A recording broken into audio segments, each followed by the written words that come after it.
Halo para penggemar fisika, pada video kali ini saya akan menjelaskan mengenai soal-soal yang berkaitan dengan ujian masuk UGM yang berkaitan dengan listrik statis dan listrik dinamis.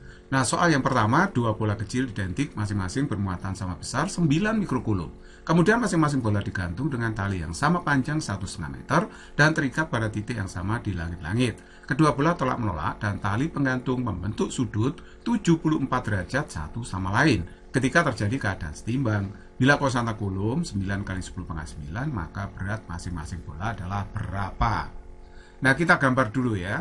Jadi kedua bola ini identik, berarti muatannya sejenis ya. Kalau yang kiri positif, yang kanan juga pasti positif. Nah, muatan yang sejenis itu akan tolak menolak. Jadi ini bolanya kan digantung. Karena muatan sejenis, maka kedua bola ini akan saling tolak menolak dengan membentuk sudut 74 derajat. Jadi dia tolak menolak, sudut ini adalah 74 derajat. Tetapi kalau kita bagi dua, yang kiri 37 derajat, yang kanan 37 derajat. Nah, saya gambar dulu gaya-gaya yang bekerja pada salah satu bola. Saya pilih bola yang kanan. Boleh juga sih bola yang kiri ya. Jadi gaya yang bekerja pada bola yang kanan itu apa saja? Tentu saja gaya beratnya, terus kemudian ada gaya Coulomb, kemudian di sini ada tegangan tali ya, yang arahnya ke sana. Oke, jadi kalau saya misalkan ini adalah X, jarak pertengahan ala segitiga ini ya, ke muatan yang kiri itu X, maka yang ke kanan ini juga X sama ya, karena ini tengah-tengah. Nah, padahal dalam soal itu sudah diketahui panjang talinya itu 1,5 meter, muatan bolanya 9 mikrokulom. Nah, perhatikan, ini saya pindahkan vektornya, saya geser aja. Vektor itu bisa digeser, bisa dipindahkan, asal tidak merubah besar dan arah. Nah, lihatlah, W itu arahnya sama, besarnya sama kan, saya pindahkan ke sini. F itu arahnya sama, besarnya sama, saya pindahkan ke sini. Nah, sedangkan T itu saya pindahkan ke situ, seret, begitu. Jadi kalau begitu ini akan membentuk vektor siklis seperti ini ya, muter gini. Kalau vektornya siklis itu menunjukkan bahwa bola ini dalam keadaan setimbang ya. Nah, oke, ini sudutnya 37 derajat. Loh kok bisa? Ya karena ini sudutnya sehadap. Kalau ini 37, maka ini juga 37 kan, karena ini lurus gini ya. Nah, sekarang kalau kita ambil di sini sin 37, kita cari X-nya dulu ya ini ya. Kita cari X-nya dulu. Ini kan segitiga siku-siku. Ya, siku-sikunya di sini. Nah, sin 37 itu kan X per L ya. Jadi kalau begitu, sin 37 0,6, X per L, L-nya 1,5. Jadi X-nya adalah 0,9 meter. Oke, jadi kalau begitu jarak dua muatan ini ketika terpisah itu adalah 2 kali X. Karena di sini X, yang ke situ juga X. Sama-sama X-nya kan. Jadi jarak dua muatan itu adalah 2X, berarti 1,8 meter. Nah, sekarang kita lihat segitiga yang ini ya, segitiga vektor gaya ini. Nah, kalau diambil tan 37, itu kan depan dibagi dengan samping. Jadi kalau depannya itu F, ya kan, sampingnya itu W, itu kan tan ya. Tan itu desa, depan bagi samping. Nah, tan 37 kita uraikan, F itu gaya Coulomb. Gaya Coulomb yang bekerja pada masing-masing muatan, yaitu K per R kuadrat atau K kuadrat per R kuadrat, karena G-nya kan sama, muatannya sama ini, dibagi dengan W. W itu adalah berat masing-masing dari bolanya. Nah, sekarang berarti W-nya bisa saya tulis, yaitu W sama dengan K kuadrat per tan 37 kali R kuadrat. Nah, K-nya saya masukkan 9 kali 10 pangkat 9. H-nya saya masukkan 9 kali 10 pangkat min 6 Coulomb. Ini 9 kali 10 pangkat min 6 Coulomb ya. Saya kuadratkan. Per tan 37 itu 3 per 4. R-nya itu tadi 1,8 kuadrat. Nah, ini kalau saya hitung hasilnya adalah 0,3 Newton. Jadi jawaban yang tepat adalah C. Nomor 2, plat A dan B bermuatan sama tetapi berlainan jenis. Dua plat ini menimbulkan medan listrik mungkin 10 volt per meter. Pegas digantung di plat A akan mengalami perubahan panjang 1 cm. Bila di ujungnya digantungi bola besi, masanya 10 gram yang bermuatan 1 milikulum. Konstanta pegas sebesar berapa? Oke. Caranya kita gambar dulu gaya-gaya yang bekerja pada bola yang bermuatan ini. Nah, perhatikan di sini yang ke bawah jelas ada gaya berat, Kemudian karena bola ini nanti turun, pegasnya molor, maka gaya pegasnya melawan ke atas arahnya. Sedangkan gaya kulum yang bekerja pada muatan ini arahnya ke bawah. Kenapa? Karena medan listriknya dari plus ke min, arah medan listriknya ke bawah. Maka gaya kulumnya juga ke bawah karena muatan ini positif. Kalau dia positif, arah gayanya sesuai dengan arah medan listriknya. Nah, diketahui dalam soal I-nya adalah 10 volt per meter, delta X-nya itu sudah diketahui 10 pangkat min 2 meter, masanya 10 pangkat min 2 kg, massa bola ini ya. Kalau muatannya 10 pangkat min 3 kulum, mili itu pangkat min 3 ini ya, 10 pangkat min 3. Nah, oke, sekarang kita terapkan syarat sigma FY sama dengan 0, karena bola ini setelah turun diam, berhenti, berarti terjadi keadaan setimbang setelah pegasnya molor. Nah, oke, sekarang perhatikan di sini saya uraikan sigma FY 0 itu berarti FP dikurangi dengan W dikurangi dengan FC itu harus sama dengan 0. Nah, FP-nya berarti sama dengan W plus FC. FP-nya itu K kali delta X, W-nya M kali G, FC-nya Q kali E-nya adalah gaya kulum yang bekerja pada muatan dalam medan listrik.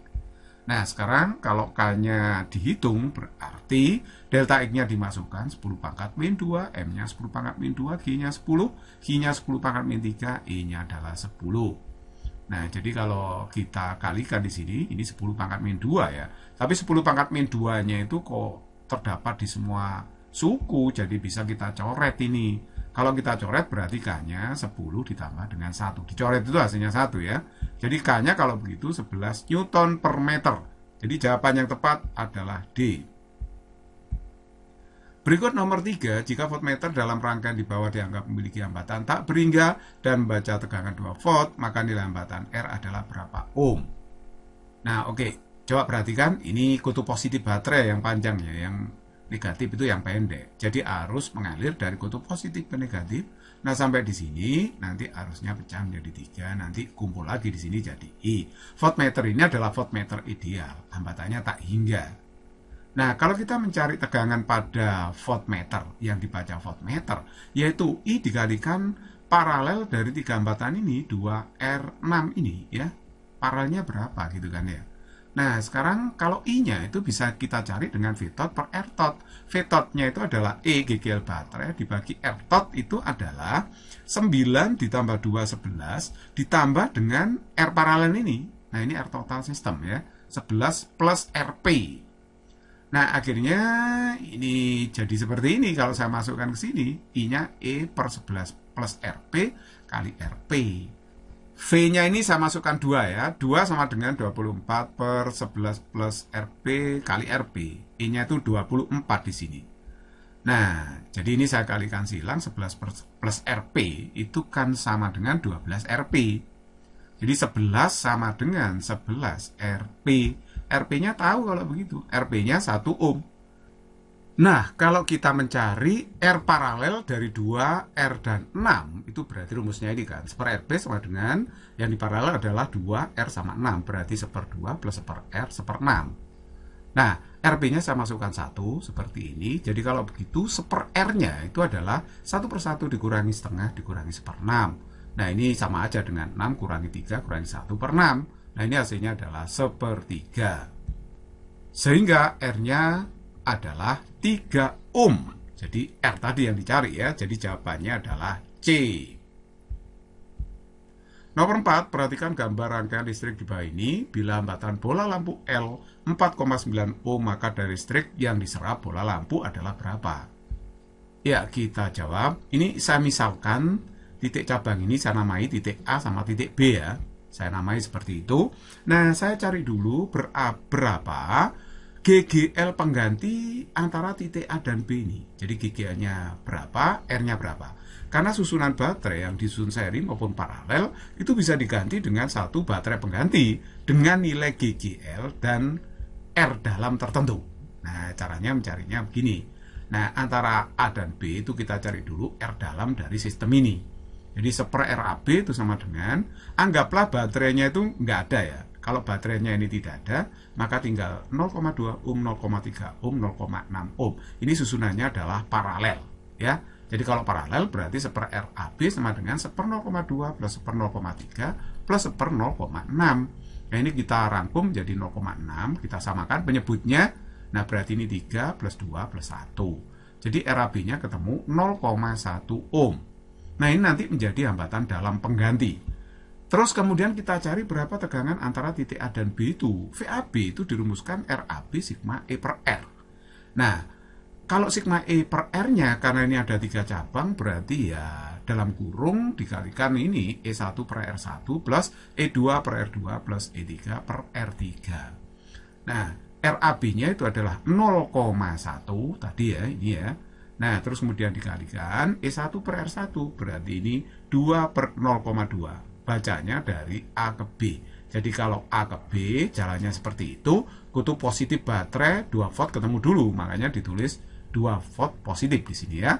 Dibagi dengan R-nya di sini 0,2, R cabang 1, anggaplah seperti itu.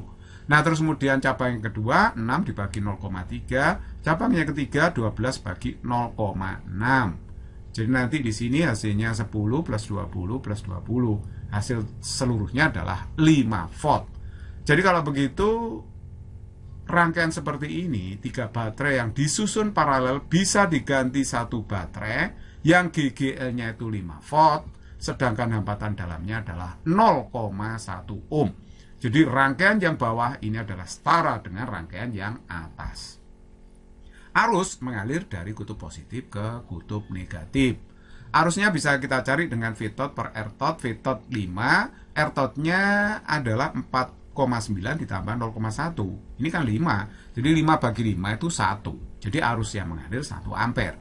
Nah kalau ditanya daya pada lampu itu saya pakai ini, P sama dengan I kuadrat kali R, I-nya itu adalah 1. Ya, 1 kuadrat dikalikan R 4,9, hasilnya 4,9 volt. Inilah daya yang diserap oleh lampu pijar tersebut.